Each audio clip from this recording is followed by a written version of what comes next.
The purpose of the deflection magnetometer experiment is to measure the magnetic moment of a bar magnet.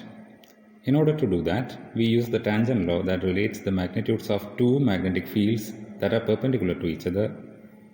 If we have two fields BH and B that are normal to each other and they form a resultant B prime that forms an angle theta with respect to the direction of B, then from the figure tan theta will be equal to B by BH or B will be equal to BH tan theta.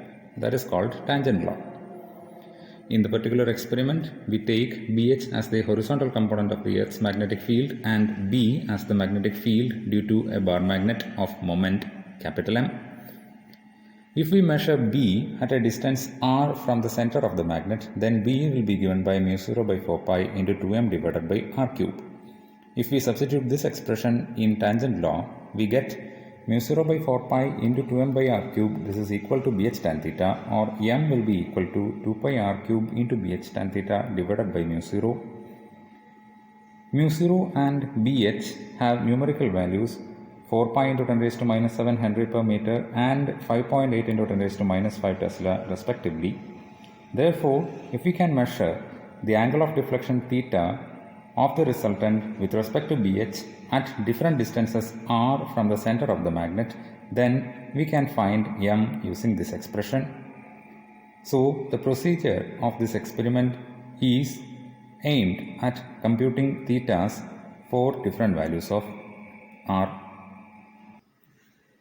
In order to find theta for different values of r, we use the apparatus called the deflection magnetometer.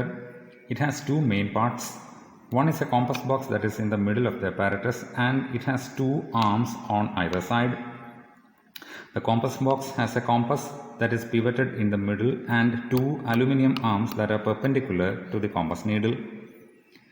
In order to use this apparatus, we first of all need to arrange this apparatus so that if we place a bar magnet on this arm or this arm, its magnetic field will be perpendicular to BH. We know that wherever the compass is, the magnetic needle of the compass will be always parallel to BH. Therefore, in order to arrange it so that B and BH will be always perpendicular to each other, we do two things. We first of all rotate the compass box so that the zeros of the compass box, this one and this one, are parallel to the arms of the apparatus. So, they have to be rotated in this manner.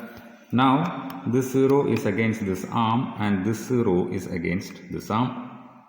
Second of all, we need to rotate the whole apparatus in such a way that the aluminum pointers on either side of the compass needle read 0, 0.